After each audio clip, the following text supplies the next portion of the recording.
Hey there, I'm Melanie Thompson. I'm 38, a single mom, and the proud mother of a 16-year-old whirlwind named Zoe. She's my whole world, the spark in my everyday. We live in a snug little house in the suburbs. It's not much, but it's ours, filled with love and a million memories. I work as a nurse at the local hospital. The shifts are long, grueling even, 12 hours on my feet, racing from one crisis to the next. But I do it for Zoe. I need to keep a roof over our heads, food on the table. It's not easy, but it's worth every second when I come home to her smile. I was stirring a quick dinner before my night shift when Zoe came crashing through the door, her volleyball bag hitting the floor with a thud. "Mom, you're not going to believe what happened at practice today," she exclaimed, her excitement filling the room. I smiled, knowing something good was coming. "What's up, sweetie? Did Coach finally notice that killer serve you've been working on?" "Even better. We're going to the state championship." I dropped the spatula in my hand and pulled her into a tight hug. "Oh my God, Zoe, that's incredible. I'm so proud of you." Moments like that make everything, every exhausting shift, every late night worry, worth it. I've made it my mission to be at every game, balancing life between work and helping her with school. I've become an expert at juggling chemical equations and analyzing Shakespeare, all while managing my own chaos. Then there's Jack, my ex, a charming real estate agent who shows up when it suits him. He's got that knack for swooping in, playing the fun dad, and then disappearing just as fast. "Hey kiddo," Jack's voice boomed from the driveway one Saturday afternoon. "Ready for our day out?" Zoe's face lit up as she ran toward him. "Dad, you're early." I forced a smile. "Have fun, you two. Don't forget your jacket, Zoe," I called after them. As they drove off, that familiar pang settled in. Jealousy, worry, maybe both. I shook it off, trying to focus on tidying up the house. But it lingered like an unwelcome guest. Later that evening, Sarah, my best friend and fellow nurse, stopped by with a knowing grin and a bottle of wine in hand. "Girl, you look like you could use this." I laughed, grateful for the distraction. "Am I that obvious?" We settled on the porch, and before I knew it, I was spilling my guts about Jack's increasing presence in Zoe's life. "I don't know, Sarah. He's been taking her out more often, buying her all these fancy things. I can't compete with that." Sarah rested a hand on my arm.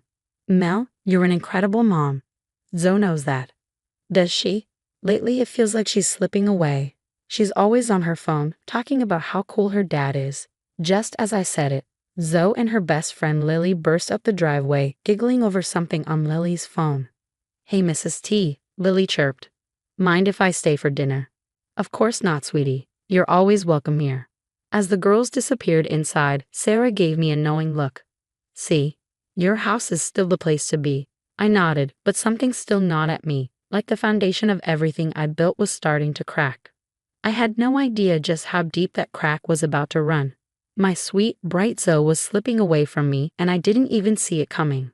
It started small, missed curfews, half-finished homework. But now it felt like I was living with a stranger. One night, she stumbled in at 2 a.m., reeking of cigarettes. "Zoe, it's 2 in the morning. Where have you been?" My voice wavered between anger and fear. "Out, Mom." "God, can you chill?" She shot back, brushing past me like I was nothing more than an inconvenience. The smell of cigarettes clung to her clothes, and my heart sank. "Have you been smoking?" "Zoe, we've talked about this." "Whatever. You're not Dad. He lets me live a little." The words hit me like a punch to the gut. Jack had been showing up more, bringing gifts, making promises. The next morning, I tried to talk to her, softer this time. Over breakfast, I said, "Honey, I'm worried about you. Your grades, the late nights. Maybe if you weren't so controlling, I could actually focus," she snapped, slamming her spoon down. "Controlling?" I echoed, trying to keep calm. "I'm trying to help you. By suffocating me. Dad says you're just stuck in the past, jealous of him." My blood boiled. "Your father doesn't." But she was already storming out, slamming the door behind her. That night, I called Jack. "What are you telling our daughter about me?" "Relax, Mel," he said smoothly. "I'm just showing her there's more to life than your rules." "Rules? You mean basic respect and responsibility?" "See? This is why she prefers being with me. You're suffocating her, sucking the joy out of her life." I hung up fuming, but I had no idea just how bad things were about to get. A week later, I was served custody papers. Jack was suing for full custody, claiming I was unfit. I laughed at first, thinking no one would believe that, but then came the court date. Sitting there, confident in the life I built for Zoe, my world came crashing down. Mom's always yelling, Zoe said coldly from the stand. She's never there for me. She's too busy with work to care about what I want. I couldn't breathe. This wasn't happening. She's emotionally abusive, she continued. She makes me feel worthless. Tears blurred my vision. Where were these lies coming from? After the hearing, I cornered her in the hallway. So, how could you say those things? You know they're not true. For a brief second, I saw a flicker of the daughter I knew. But then Jack appeared, sliding his arm around Zoe, pulling her close. It's okay, princess. You did the right thing, he murmured, his voice dripping with reassurance. As they walked away, I overheard him whispering, remember, a whole new life is waiting for you. No more rules, no more nagging. The judge's decision had come swiftly, full custody to Jack. Me? I was relegated to supervise visits, a visitor in my own daughter's life. As Zoe packed up her things, the silence between us felt unbearable. Each box she carried out felt like a piece of my heart being ripped away. Finally, I asked the question burning in my chest. Why? Zoe barely looked at me. You just don't get it, Mom. I need freedom. Dad understands that. And with that, she was gone. The door clicked shut behind her, echoing through the once noisy, lively house. I sank to the floor, the weight of it all crushing me. That night, Sarah came over, ice cream and tissues in hand. I don't understand, I sobbed, clutching the spoon. Where did I go wrong?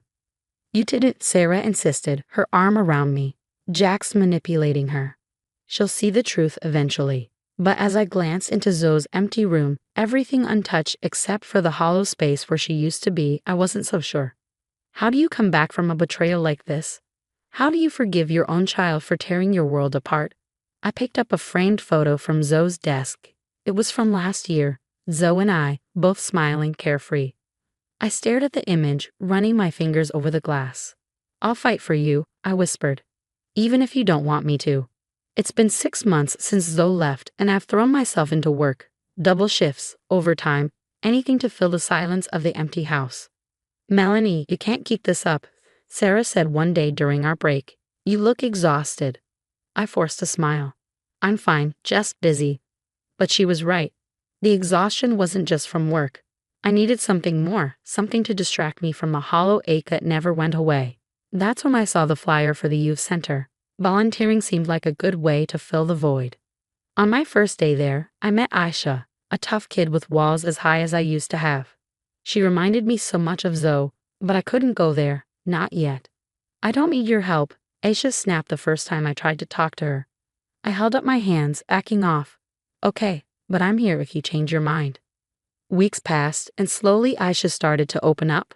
One day, during an art session, she broke down, her tough exterior crumbling. My mom's boyfriend is a jerk, she sobbed. He treats me like I'm nothing. My heart ached. I wanted to tell her about Zoe, how much I understood the pain of feeling pushed aside, but I held back. This was about Aisha, not me. Meanwhile, life went on, the days blurring into each other. I was restocking supplies at the hospital when my phone buzzed. Lily's name lighting up the screen. Mrs. Thompson, it's about Zoe. My heart raced. Is she okay? I typed back, my fingers shaking. Not really. She's been hanging out with these sketchy guys in her grades. It's bad. I gripped the phone tighter. What about Jack? Isn't he doing anything? He's never around, Lily replied, followed by a heavy sigh I could almost hear through the text. And his girlfriend Vanessa, she's awful to Zoe. Every instinct screamed at me to rush to Zoe, to pull her back before she slipped even further away. But I remembered the cold look in her eyes at the custody hearing. The sting of betrayal still lingered. Thanks for telling me, Lily. Keep an eye on her, okay? That night, I couldn't sleep, tossing and turning as thoughts of Zoe filled my mind. Was I doing the right thing by staying away? Or was I just abandoning her, like she thought I had before? The next day at the youth center, Aisha seemed different, quieter, more withdrawn. Everything okay? I asked, trying to keep my voice gentle. She shrugged. Why do you care? You're not my mom. The words hit hard.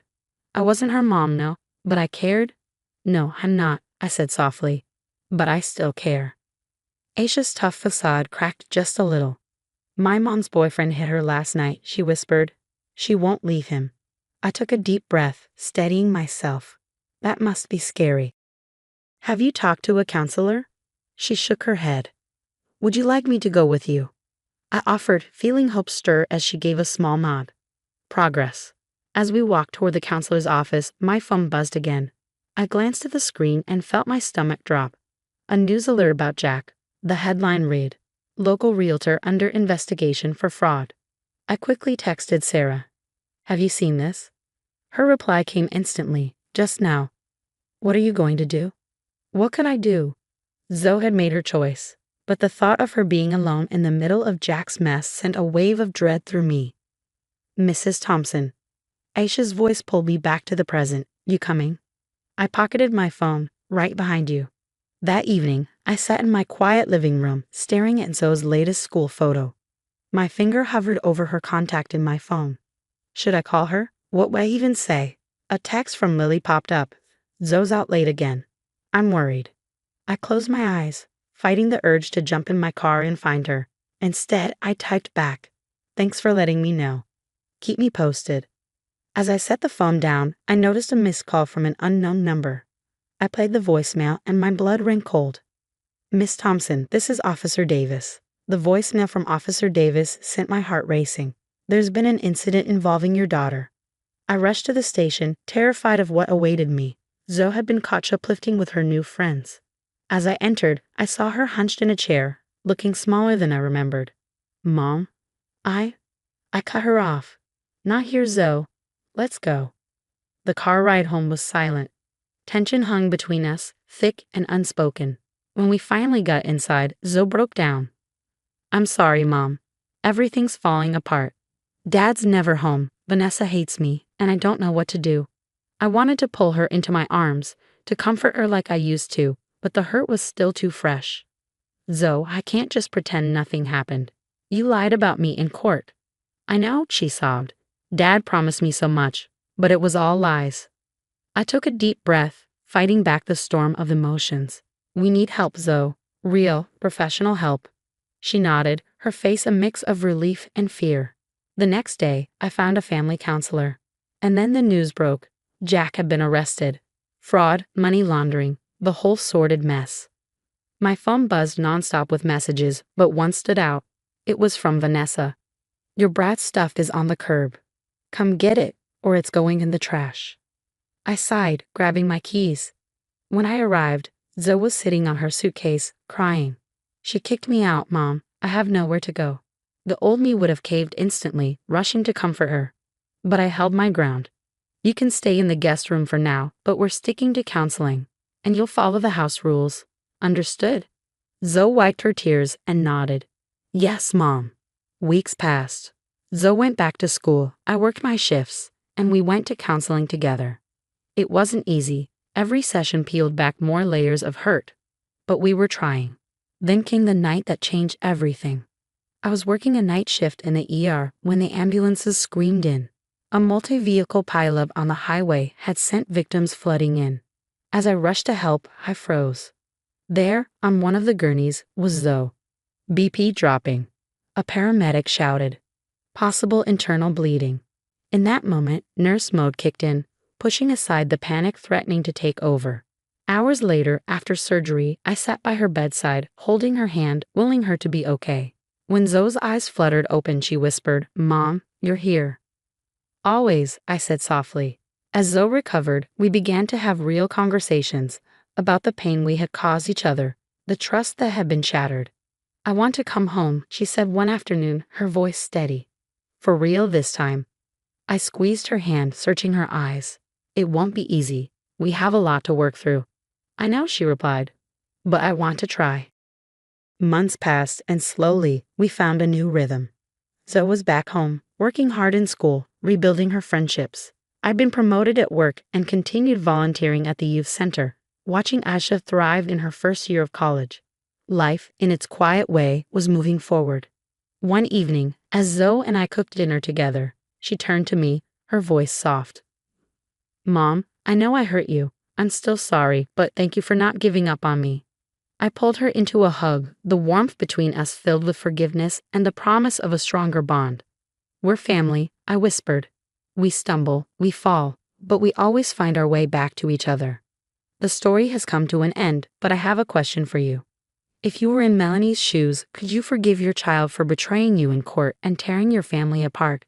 Even if they realize their mistake later, would you be able to rebuild that trust? Or would the damage be too severe? Share your thoughts in the comments below. Your experiences and perspectives might help others facing similar challenges. And if this story moved you, please hit that like button and subscribe to our channel for more thought-provoking content. Your support helps us continue sharing stories that matter.